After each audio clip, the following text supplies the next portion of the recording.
रिया, क्या आपको याद है कि एक बार आपने मुझे बाइबल मुकद्दस को पढ़ने के बारे में सिखाया था? अच्छा रोनी, ये कब हुआ था? रिया, जब आपने रूहों को जीतने के बारे में बताया था। मुझे याद नहीं आ रहा रोनी।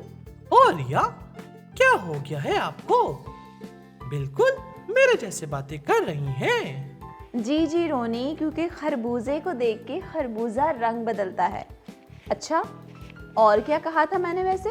यही कि बाइबल मुकद्दस को कहाँ से पढ़ना शुरू करना चाहिए ताकि मुझे समझ आ सके।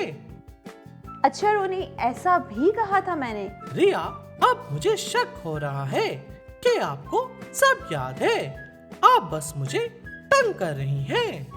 ठीक कहा ना? नहीं रोनी, मैं सच कह रही हूँ, मुझे नहीं याद। आप बताएं। लगता है मैं भूल गया हूँ।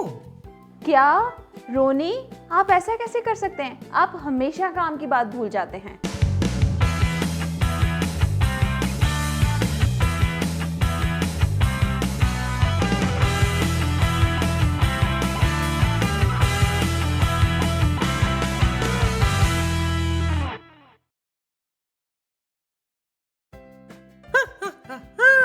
कैसा लगा रिया? हर बार आप मेरे साथ ऐसा करती हैं। आज मैंने कर दिया। बहुत मजा आया। अब इसका क्या मतलब है रोनी? अरे रिया, गुस्सा छोड़े, मुझे सब याद है। आपने कहा था कि यूहन्ना की अंजील से बाइबल मुकद्दस पढ़ना शुरू करते हुए पूरा नया अहदनामा और फिर पुराना अहदनामा। ठीक कहा ना? कहा तो रोनी आपने बिल्कुल ठीक है, लेकिन मुझे ये बताएं, कहीं आप चीटिंग तो नहीं कर रहे? क्या बात है मेरी भुलक्कड़ बहन, चीटिंग किससे करूंगा? आपसे? अच्छा ठीक है, लेकिन वेल डन रोनी, काफी दिमाग लगाया है आपने। कहीं आप थक तो नहीं गए? मैं आपके लिए पानी लाऊं? वेरी फनी रिया। अच्छा तो ये बताएं कि रोनी, आज आपको ये सारी बातें याद कैसे आ गईं? क्योंकि मैं बहुत स्मार्ट हूँ और आज मैं आप सबको बाइबल मुकद्दस को इस्तेमाल करने के तरीके बताऊंगा। क्या बात है रोनी, लेकिन मुझे ये समझ नहीं आ रही कि आज आपको हुआ क्या है? होना क्या है रिया? मैं तो शुरू से ही इंटेलिजेंट और जीनियस हूँ। आपको तो बस मुझ पे शक ही रहता है। ओह अच्छा, क्या बात है रोनी साहब। तो फिर आप मुझे और तमाम दोस्तों को ये भी बताएं कि बाइबल मुकद्दस को इस्तेमाल कैसे किया जाए। जी जी, क्यों नहीं। बस आप मेरी बात ध्यान से सुनिएगा, इधर उधर ध्यान मत देना। मैं रोनी नहीं हूँ। कुछ कहा आपने? बिल्कुल भी नहीं। आप शुरू करें रोनी। सबसे पहले तो आपने ये 4 बातें याद रखनी है। ओके रोनी। तो पहली बात है हर रोज बाइबल पढ़ना। दूसरी बात, बाइबल पर यकीन रखना। तीसरी बात, बाइबल की आयत जुबानी याद रखना। चौथी और आखिरी बात, बाइबल की फरमाबरदारी करना। वाओ, जबरदस्त रोनी। तो अब आप मुझे और दोस्तों को ये भी बता दें कि बाइबल मुकद्दस आखिर हमें पढ़ना क्यों चाहिए? बाइबल मुकद्दस को पढ़ना हमारी रूह के लिए इतना ही जरूरी है जितना हमारे बदन के लिए खाना। और सबसे जरूरी बात ये है कि बाइबल को पढ़ने से हम बेहतर तौर पर खुदावंद यीशु मसीह को जान सकते हैं और उसकी मानद बन सकते हैं। क्या बात है रोनी, मैं कहीं कोई ख्वाब तो नहीं देख रही? ये तो कमाल ही हो गया। रिया, अब आपको यकीन हो जाना चाहिए कि मैं आपकी हर बात ध्यान से सुनता और याद भी रखता हूँ। हर बात का तो नहीं पता रोनी, लेकिन कुछ बातें तो वाकई में आप बहुत अच्छे से याद करते हैं। लेकिन मुझे अभी भी शक हो रहा है कि दाल में कुछ काला है।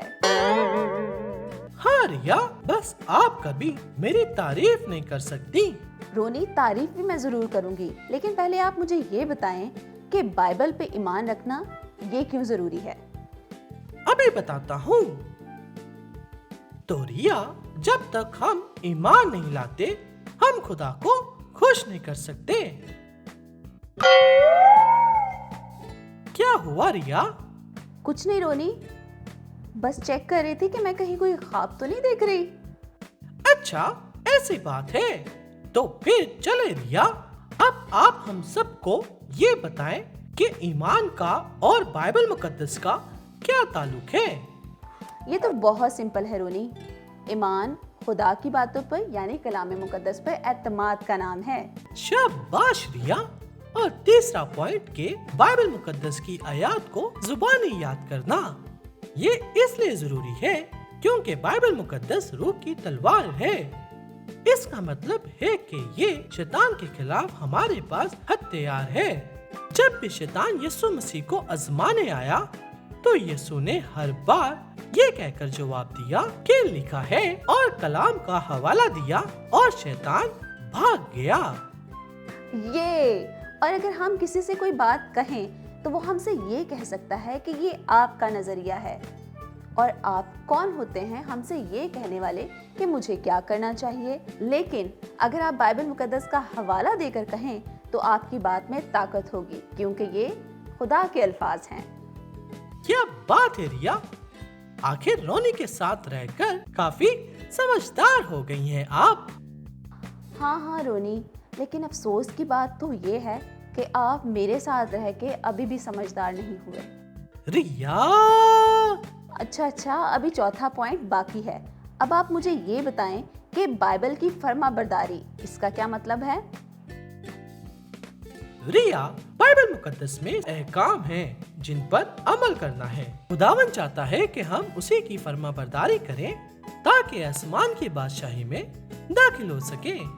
तो दोस्तों, जब खुदा अपने कलाम के जरिए से आपसे कुछ करने का कहे तो वो आपको फौरन करना चाहिए। खुदा उनको बरकत देता है जो उसके हुक्म पर अमल करते हैं। रोनी, अक्सर लोग ये कहते हैं कि खुदा उनसे बात नहीं करता और वो खुदा की आवाज़ को सुनना चाहते हैं, लेकिन वो कभी भी बाइबल मुकद्दस को नहीं पढ़ते। तो दोस्तों, अगर आप भी जीनियस रोनी की तरह ऐसा सोचते हैं और खुदा की आवाज सुनना चाहते हैं कि खुदा आपसे क्या कहता है, तो फिर बाइबल मुकद्दस को रोजाना पढ़ें और खामोशी में ध्यानो ज्ञान करते हुए खुदा के साथ वक्त गुजारें।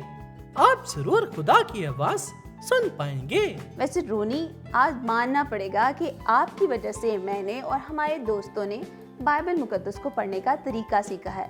ये अलग बात है कि आपने सब कुछ मुतलाशी में से देख के बताया है।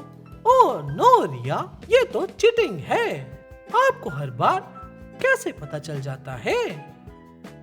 मैं नाराज हूँ आपसे, बहुत ज्यादा। अरे रोनी। हेलो फ्रेंड्स, कैसे हैं आप सब? आज अमजद भाई हमें एक बहुत ही अमेजिंग ईमान के हीरो के बारे में स्टोरी सुनाने वाले हैं। जी बिल्कुल, तो क्या आप रेडी हैं? एकदम रेडी। तो फिर निम्रा, मुझे एक बात बताएं कि जब बनी इसराइल खुदा के खिलाफ गुनाह करते तो खुदा उनको कैसे सज़ा देता था? अमजद भाई, आपने बताया था। हाँ, याद आया। खुदा उन्हें गैर कौम के हवाले कर देता था ताकि वो उनको तंग करें, और फिर जब वो खुदा से माफ़ी मांगते थे तो खुदा उनको माफ़ करता था और उनको बहाल करता था। Very good Nimra. और एक दफ़ा ऐसा हुआ कि जब खुदा के लोगों ने खुदा की नाफरमानी की और खुदा के घर को नापाक किया, तो खुदा ने नबियों के ज़रिए से उनको पैगाम भेजा कि वो अपनी बुरी राहें तर्क करें, और फिर भी उन्होंने खुदा की आवाज़ को ना सुना। और इस तरह खुदा का गज़ब इसराइलियों पर भड़का और खुदा कसदियों के बादशाह को उन पर चढ़ा लाया और उसने उनको असीर बनाकर 70 साल तक बाबुल में रखा। खुदा ने इसराइल के सब लोगों को उसके हाथ में कर दिया और वो उनको असीर बनाकर बाबुल ले गया। ओह, दैट्स वेरी बैड। फिर उन्होंने खूब कत्लो गारत की और हैकल को भी तबाह व बर्बाद कर दिया, और यहाँ तक कि खुदा ने 70 साल तक उनको बाबलियों की असीरी में दे दिया, और इनमें एक शख्स जिसका नाम नहमिया भी था। ओह, नहमिया। अमजद भाई, मुझे याद है, नहमिया बादशाह के दरबार में साखी के तौर पर खिदमत करता था, और वो हसास दिल का मालिक था, और वो अपने मुल्क के लिए काफ़ी दुखी रहता था। और निम्रा, एक दिन ऐसा हुआ कि नहमिया को पता चला